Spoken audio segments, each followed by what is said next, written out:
j'espère que vous allez bien. Aujourd'hui, et miaou, le chat qui réagit à mon intro de vidéo. Aujourd'hui, je vais vous faire une vidéo sur les livres que j'ai le plus envie de lire dans ma palle. Mais pour certaines raisons, vous allez voir, ils ne sortent pas tout de suite. J'ai également mon chéri d'amour qui est à côté de moi et qui est sur son ordinateur. Il me fait ça. Voilà. Du coup, vous risquez de temps en temps d'entendre des petits clic-clic. C'est pas volontaire. Voilà. Commençons. Alors, je ne sais pas trop comment faire ça, dans quel ordre le faire. Il n'y a pas vraiment d'ordre en réalité. Donc on va les prendre comme je les ai posés sur ma pile et puis on fera ça ainsi. En premier lieu, il y a... Oh waouh, oh trop shiny avec le soleil. Waouh. Emily the New Moon de Lucy Maud Montgomery, sortie aux éditions Toussaint Louverture, que vous avez dû voir passer à plusieurs reprises dans plusieurs endroits différents. Je pense à The Riddler qui en a parlé, au Pays de Lily aussi qui en a parlé, etc. etc. Bon, je l'ai vu dans plusieurs endroits. Emily the New Moon, qu'est-ce que c'est? C'est l'histoire d'une orpheline, encore une, comme Anne de Green Gables, qui est têtue et qui adore écrire et qui voudrait devenir poétesse. Et je ne me suis pas trop spoil la suite. Dans l'ambiance, ça me paraît ressembler à Anne de Green Gables, mais il me fait extrêmement envie. La raison pour laquelle je l'ai pas encore sorti, c'est parce que j'ai juste pas fini Anne. Donc j'ai envie de ne pas mélanger les deux histoires, si vous voulez. Donc je vais... Alors... Anne fait partie des livres que j'ai très envie de lire aussi, je l'ai juste pas mis dans cette sélection parce que j'en ai parlé dans ma vidéo récente sur les plus beaux livres de ma bibliothèque, donc je me suis dit que ça allait faire Reddit. Mais sinon voilà. Emily the New Moon. Ensuite on a Le Château de Hurle de Diana Wynne-Jones, ou Diana sûrement Wynne-Jones, sorti aux éditions Inis. Lui, il me fait très envie parce que c'est le livre qui a inspiré Le Château ambulant. Et il y a moyen que ce soit l'une de mes prochaines lectures parce que là, il n'y a rien qui m'empêche de le lire. C'est vraiment juste, je l'ai. Il est pas hyper densément écrit. Vous voyez, si on arrive à voir avec le soleil. Il n'est pas hyper densément écrit. Et il me fait envie et j'ai les images du château ambulant dans la tête. Donc... c'est pour le... Ah, non, c'est le château dans le ciel. Non, le château ambulant. C'est bien le château ambulant. Et ben voilà. Donc, pas grand-chose de plus à le dire. Je me suis pas spoil du tout. Moi qui adore les films de Ghibli, ça se voit à la déco de chez moi, même si ça se voit pas trop dans ce cadre-là, mais ça se voit à la déco de chez moi, je vous l'assure. Le château ambulant n'est pas mon préféré, contrairement à beaucoup de gens. Mon préf, c'est Kiki la petite sorcière. D'ailleurs, Kiki la petite sorcière, dont j'aimerais lire la suite, parce que je ne l'ai pas. Voilà, wink wink. Mon chéri n'a pas réagi. Ok. J'ai dit que je voulais lire la suite de Kiki la petite sorcière. Ah. Voilà, donc Le Château de Hurle. Ensuite, Ce funeste destin de Kailyn Byron. C'est absolument pas une sortie qui fait parler d'elle. Pourtant, j'ai adoré Le Cœur empoisonné. Et je m'étais dit, non, c'est un tome unique, il n'y a pas de suite, fin ouverte, au secours. Et non, en fait, j'ai découvert qu'il y avait une suite. Et Ce funeste destin, c'est la suite de Ce Cœur empoisonné. Donc je vais pas vous résumer Ce funeste destin. Ce Cœur empoisonné, c'est l'histoire d'une jeune fille qui s'appelle Briseis, qui, avec ses deux mamans, va hériter d'une maison dans laquelle il y a un énorme jardin avec plein de plantes toxiques. Et la particularité de Bri, c'est qu'elle sait manier les plantes, elle sait faire réagir les plantes vis-à-vis d'elle. Et du coup, elle va essayer de s'aventurer dans ce fameux jardin. Et là, Ce funeste destin, c'est donc la suite de Ce cœur empoisonné, et il me fait très envie, la couverture est magnifique, je trouve. Et ce jaspage me fait rêver. Je le trouve incroyable. Je le trouve très très beau parce que j'aime trop tout ce qui est un petit peu ambiance druidique, chamanique, des fleurs, des lianes, des trucs comme ça. C'est vraiment tout à fait ma came. Donc Il me fait très envie. À l'intérieur... Ensuite, un autre livre que j'ai très envie de lire, c'est Rien ne pèse tant que les secrets de Michel Boulevin. Qui est un livre qui est sorti aux éditions du 7e ciel, donc la maison d'édition avec laquelle je collabore. J'ai très envie de le lire parce que c'est une histoire de sœurs et il y a des questions de passé qui ressurgissent, des choses de ce genre-là. Et ça c'est vraiment tout à fait ma came dans la vibe, tranche de vie, etc. C'est vraiment tout à fait le genre de livre que j'aime bien lire. Donc je suis assez hypée. La raison pour laquelle il n'est pas sorti tout de suite, c'est que en ce moment, je suis pas trop dans une vibe tranche de vie. C'est aussi la raison pour laquelle Anne de Green Gables sort pas en ce moment.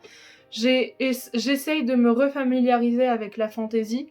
Du coup, je pense qu'il y a d'autres livres qui vont sortir plus vite que celui-ci. Mais il fait partie des livres que j'ai très envie de lire et qui commence à faire un petit moment, et ça commence à faire un petit moment qu'il est dans ma palle. Un peu plus d'1 an, je dirais. Ouais, un petit peu plus d'1 an, 1 an et demi, je dirais à peu près. Moi, j'ai pas de problème avec ça, hein. Les livres qui restent longtemps dans ma pile à lire, y a pas de problème. J'ai même des livres qui sont dans ma pile à lire depuis 15 ans et c'est pas un problème pour moi. L'envie de les lire ne passe pas spécialement, c'est juste que l'occasion se fait pas. Voilà. Ensuite, dans ma pile à lire, il y a Les Aventuriers de la mer de Robin Hobb, l'intégrale 1, j'ai l'intégrale 2 et l'intégrale 3 qui attendent également. On me l'a offert à mon anniversaire l'année dernière, donc ça aussi ça va faire bientôt 1 an et demi qu'il est dans... Bon allez, 1 an, un tiers qu'il est dans ma palle. Pourquoi est-ce que je l'ai pas sorti? Ben parce que j'ai peur de cette brique. En fait, j'ai adoré, mais adoré l'Assassin Royal. C'était vraiment un énorme coup de cœur que j'ai dévoré et qui m'a tellement plu. C'était quelque chose de dingue. Et j'en ai entendu après coup des avis négatifs qui m'ont fait me dire « Ah oui, mais alors peut-être que c'était pas tant un coup de cœur que ça. » Alors que Amélie, ton expérience de lecture n'a pas changé entre-temps. Donc du coup, je suis un petit peu embêtée parce que l'envie de lire n'est pas passée, mais maintenant j'en ai peur alors que j'en avais pas peur du tout avant. C'est un peu dommage. Je vais quand même le lire, je pense, bientôt. J'aimerais bien m'y mettre là pendant les vacances de Noël pour commencer à lire un peu des bricasses, vous voyez. Il doit y avoir quelque chose comme 3 tomes différents là-dedans. Voilà. Mais moi, quand je vais commencer le livre, j'ai un problème avec ça, je sais pas les arrêter. Donc, comme c'est un seul et même bouquin, je vais avoir envie de tout lire d'un coup. C'est sûr. Ensuite, un autre livre que j'ai très envie de lire mais qui me fait très peur, c'est Betty. Alors, pardon, c'est les éditions J'ai lu pour Robin Hobb. Betty de Tiffany McDaniel, sortie aux éditions Totem. Totem, collection de poche des éditions Gale-Meister. Gale-Meister, ouais voilà, c'est ça. Ce livre est à la fois une danse, un chant et un éclat de lune, mais par-dessus tout, l'histoire qu'il raconte est et restera à jamais celle de la petite indienne. J'en ai entendu que du bien. C'est un coup de cœur absolu pour tous les gens qui en ont parlé. Mais il me fait peur parce que il a l'air d'être tellement triste. Tellement triste. C'est l'histoire de Betty Carpenter, 6e de 8 enfants. Sa mère est blanche et son père cherokee, sa famille vit en marge de la société. Betty grandit bercée par la magie immémoriale des histoires de son père au cœur des paysages paisibles de l'Ohio, mais les plus noirs secrets de la famille se dévoilent peu à peu. Pour affronter le monde des adultes, Betty découvrira le pouvoir réparateur des mots. Et la couverture est magnifique, je le trouve très très beau. Mais il me fait vraiment très très peur. Et comme je suis en ce moment dans un mood un peu fragile, branlant niveau mental, disons, alors je me sens bien, hein, tout va bien, mais j'ai la sensation que en ce moment mon mental, il a du mal à rester plat et calme. Je pense que c'est pas le moment de sortir un livre qui peut me faire à ce point pleurer. Donc c'est pour ça que ça me fait un peu peur. J'ai l'impression... Non J'ai l'impression qu'il y a un petit décalage entre le son et l'image. Vous me direz s'il y a un décalage. Allô, allô? Allô, allô? Ouais, j'ai l'impression qu'il y a un décalage. Je suis désolée s'il y en a un, je sais pas d'où ça sort. c'est mon téléphone, mais de toute façon il va falloir que je change de téléphone bientôt, donc voilà. Ensuite, un autre livre que j'ai très envie de lire, c'est Forty Legacy, tome 2 Jeu de dames de Vanessa Altmeyer, sorti aux éditions Alterhill.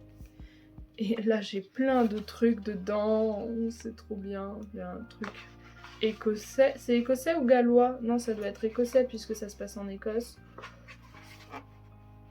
Une petite carte, je l'avais reçue dans une box que j'ai adorée. Il me semble que je l'avais ouverte avec vous d'ailleurs, de mémoire, c'est possible. Et je ne sais pas pourquoi, je l'ai toujours pas lu. Alors qu'il me fait énormément envie, que j'étais à fond dans la saga, que j'ai lu toute la saga d'une traite, c'est-à-dire 5 tomes du cycle 1 plus 1 tome du cycle 2. Et là, j'ai l'impression que, bah ouais, je suis... Comme je suis pas... il est sorti un petit peu plus tard, et ben je suis pas restée dans la hype, mais c'est pas grave, parce que la hype va revenir dès que je vais ouvrir le bouquin, c'est sûr. Donc il me fait hyper envie.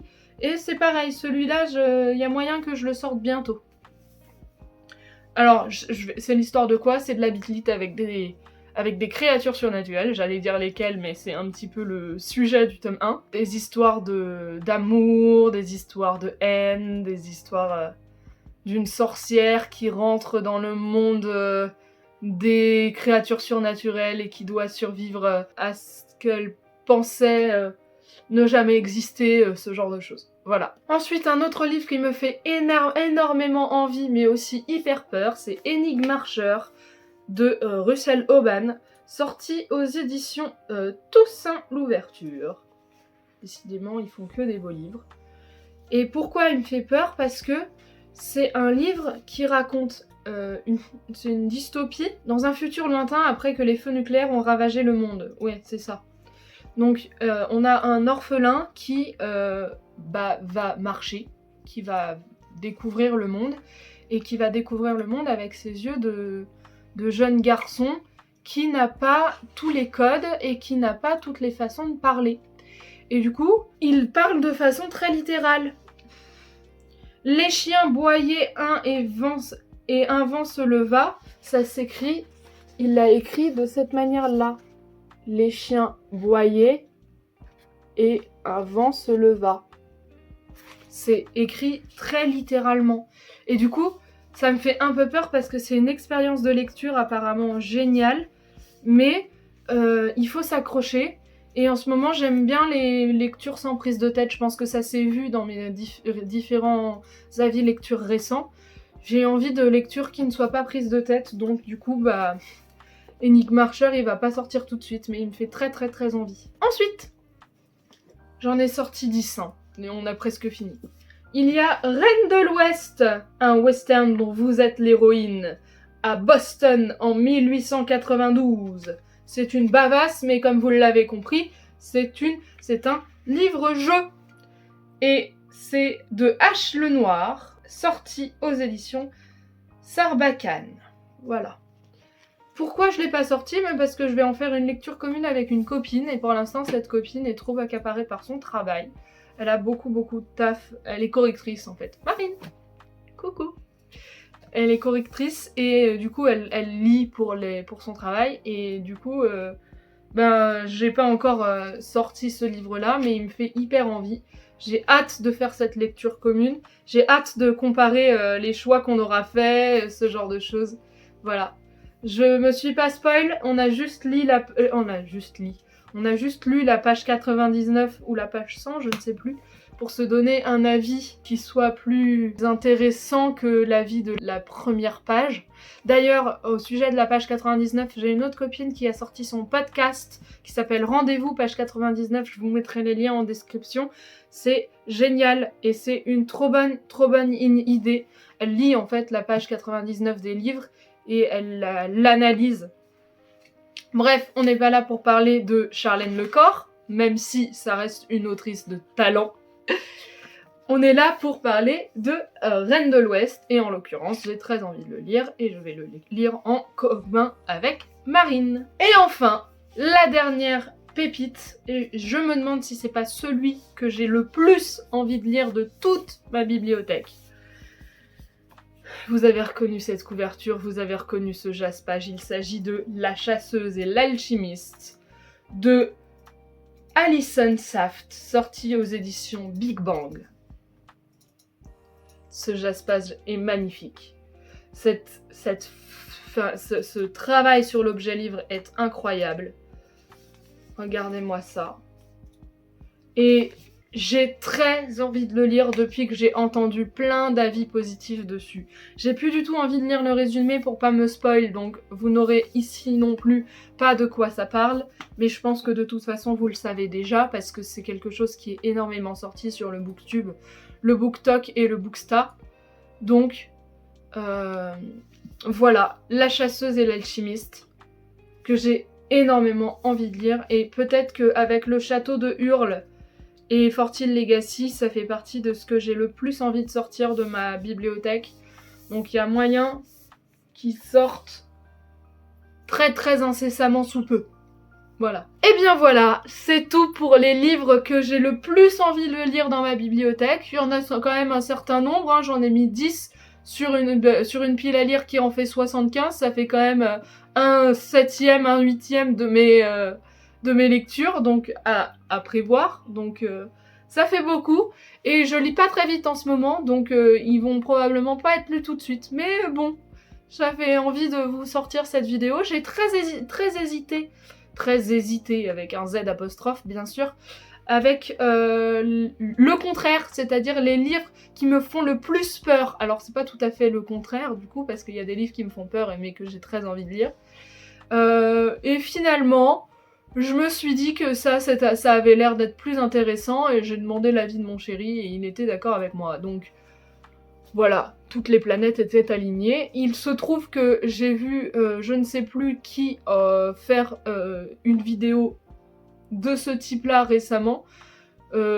Écoutez, je suis désolée si vous avez l'impression que c'est du copitage. Mais de toute façon, tout Booktube se copie, n'est-ce pas? On fait tous des avis de lecture et des book hauls. Il y a un moment, on est obligé de dire la vérité. Non, je rigole, mais on se copie pas les uns les autres non plus. C'est juste que le contenu sur les livres, il est vite limité, donc on a tous vite les mêmes idées et c'est normal. Bref, ceci étant dit, je vous souhaite à tous et toutes d'excellentes lectures, de très belles rencontres dans vos vies, d'être heureux, et je vous fais des bisous. Ciao!